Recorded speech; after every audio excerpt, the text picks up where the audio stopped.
Practice set जो है आपको चौथा जो है आपको सॉल्व कराने वाले हैं। अगर आपने अभी तक हमारे प्रैक्टिस सेट 3 आपने सॉल्व नहीं किए हैं तो प्लेलिस्ट बनी हुई है, जाकर आप सभी लोग देख सकते हैं। चलिए, पहला प्रश्न आपसे पूछा गया है, यद्यप में कौन सी संधि है? यद्यप में कौन सी संधि है, ये आपसे पूछा गया है। तो ऑप्शन नंबर ए यड़ संधि जो है इसका बिल्कुल सही जवाब होगा। अगला प्रश्न आपसे पूछा गया है, निम्नलिखित विकल्पों में पुल्लिंग शब्द कौन सा है? पुल्लिंग शब्द कौन सा है?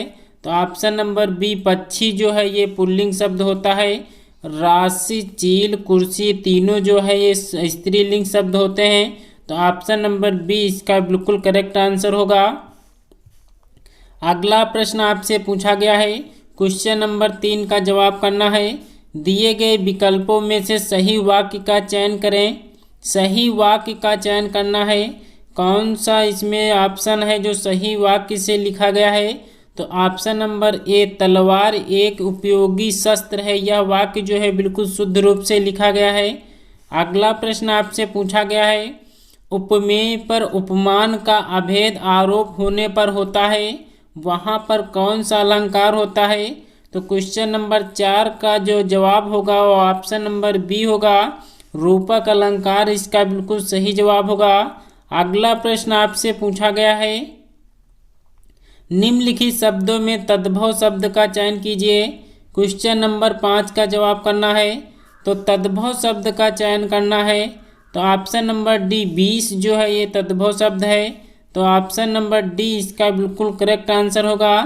अगला प्रश्न आपसे पूछा गया है, निम्नलिखित शब्दों में तत्सम शब्द का चयन कीजिए। तत्सम शब्द का चयन करना है। क्वेश्चन नंबर 6 का जवाब करना है। तो ऑप्शन नंबर डी करुड़ इसका बिल्कुल सही जवाब होगा। अगला प्रश्न आपसे पूछा गया है, यह आम पका है और वह कच्चा, वाक्य में यह क्या है? यह क्या है ये आपसे पूछा गया है। तो यह जो है एक सार्वनामिक विशेषण होता है। तो ऑप्शन नंबर बी इसका बिल्कुल करेक्ट आंसर होगा। क्वेश्चन नंबर 8 का जवाब करना है। दिए गए विकल्पों में से सखा का समानार्थी शब्द चुनिए। सखा का समानार्थी शब्द चुनना है। तो सखा का समानार्थी शब्द जो है वो मित्र होता है। ऑप्शन नंबर ए इसका बिल्कुल करेक्ट आंसर होगा। अगला प्रश्न आपसे पूछा गया है, खराद पर चढ़ना का अर्थ कौन सा विकल्प है? खराद पर चढ़ना का अर्थ कौन सा विकल्प होगा? तो ऑप्शन नंबर बी कठिनाई में पड़ना इसका बिल्कुल सही विकल्प है। तो ऑप्शन बी इसका बिल्कुल करेक्ट आंसर होगा। अगला प्रश्न आपसे पूछा गया है, जैसा शब्द निम्नलिखित में से क्या है? जैसा शब्द निम्नलिखित में से क्या है? तो ऑप्शन नंबर सी विशेषण इसका बिल्कुल सही जवाब होगा। अगला प्रश्न आपसे पूछा गया है, मृग नयन में कौन सा समास है? मृग नयन में कौन सा समास प्रयोग किया गया है? तो कर्मधारय समास इसका बिल्कुल सही जवाब होगा। अगला प्रश्न आपसे पूछा गया है, पुत्री का पर्यायवाची शब्द कौन सा है? पुत्री का पर्यायवाची शब्द कौन सा है? तो आत्मजा जो है ये पुत्री का पर्यायवाची शब्द होता है। दोस्तों, मोस्ट इम्पोर्टेंट बुक से ये प्रैक्टिस सेट आपको कराया जा रहा है, जो कि प्रैक्टिस सेट चौथा है। अगर आपने अभी तक 3 प्रैक्टिस सेट नहीं किए हैं तो जाके प्लेलिस्ट बनी हुई है, वहाँ से आप सॉल्व कर सकते हैं और अपना स्कोर चेक कर सकते हैं डेली यहाँ पे। तो जिसका अनुभव ना किया गया हो उसे जो है अनुभूत कहते हैं। तो ऑप्शन ए इसका बिल्कुल सही जवाब होगा। अगला प्रश्न आपसे पूछा गया है, जिसका ऋण लिया हो उसके लिए एक शब्द क्या होगा?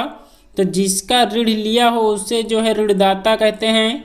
ऑप्शन नंबर बी ए इसका बिल्कुल करेक्ट आंसर है। अगला प्रश्न आपसे पूछा गया है, झगड़ा मेरे और उसके मध्य में था, में कौन सा कारक है?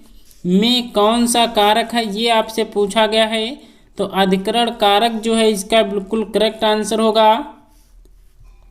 अगला प्रश्न आपसे पूछा गया है, राम मोहन सोहन की अपेक्षा चतुर है, वाक्य में विशेषण की तुलना के आधार पर कौन सी अवस्था है? राम सोहन की अपेक्षा चतुर है, वाक्य में विशेषण की तुलना के आधार कौन सी अवस्था है? तो ऑप्शन नंबर बी उत्तरा अवस्था इसका बिल्कुल सही जवाब होगा। ऑप्शन नंबर बी इसका बिल्कुल करेक्ट आंसर है। अगला प्रश्न आपसे पूछा गया है, चुल्लू भर पानी में डूबना मुहावरे का सही अर्थ है। मुहावरे का सही अर्थ आपसे पूछा गया है, तो ऑप्शन नंबर डी शर्म के मारे मुंह नहीं दिखाना इसका बिल्कुल सही जवाब होगा। अगला प्रश्न आपसे पूछा गया है, अब उत्कर्ष का विलोम शब्द क्या होगा। क्वेश्चन नंबर 20 का जवाब करना है। तो उत्कर्ष का जो है विलोम शब्द वो अपकर्ष होगा। ऑप्शन नंबर सी इसका बिल्कुल करेक्ट आंसर है। भीषण का विलोम शब्द क्या होगा। क्वेश्चन नंबर 21 का जवाब करना है। तो भीषण का विलोम शब्द जो है वो सौम्य होगा। तो ऑप्शन नंबर ए इसका बिल्कुल करेक्ट आंसर है। अगला प्रश्न आपसे पूछा गया है, पुलिस किस वर्ग का शब्द है। पुलिस किस वर्ग का शब्द है आपसे पूछा गया है। तो पुलिस जो है ये विदेशी शब्द होता है। तो ऑप्शन नंबर डी इसका बिल्कुल करेक्ट आंसर है। अगला प्रश्न आपसे पूछा गया है, प्रेम अनदेखी राहों की तरह आकर्षित होता है। वाक्य का काल पहचानना है। तो प्रेम अनदेखी राहों की तरह ही आकर्षक होता है, वाक्य का काल पहचानना है। तो यहाँ वाक्य जो यह है वो सामान्य वर्तमान काल का है।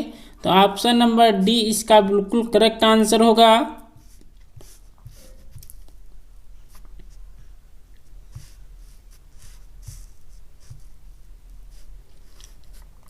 अगला प्रश्न आपसे पूछा गया है, निम्न में से उचित शब्द का चयन करना है। कौन सा इसमें जो है उचित शब्द दिया गया है। औद्योगिक जो है किस प्रकार से शुद्ध रूप से लिखा जाता है। तो ऑप्शन नंबर ए औद्योगिक जो है इस प्रकार से शुद्ध रूप से लिखा जाता है। तो ऑप्शन नंबर ए इसका बिल्कुल करेक्ट आंसर है। अगला प्रश्न आपसे पूछा गया है, दिए गए विकल्पों में से सही का चयन कर रिक्त स्थान को पूर्ण कीजिए। रिक्त स्थान को पूर्ण करना है। तो परभृत का पर्याय कौन सा है। परभृत का पर्यायवाची आपसे पूछा गया है। तो ऑप्शन नंबर डी बगुला का जो है परभृत पर्यायवाची होता है।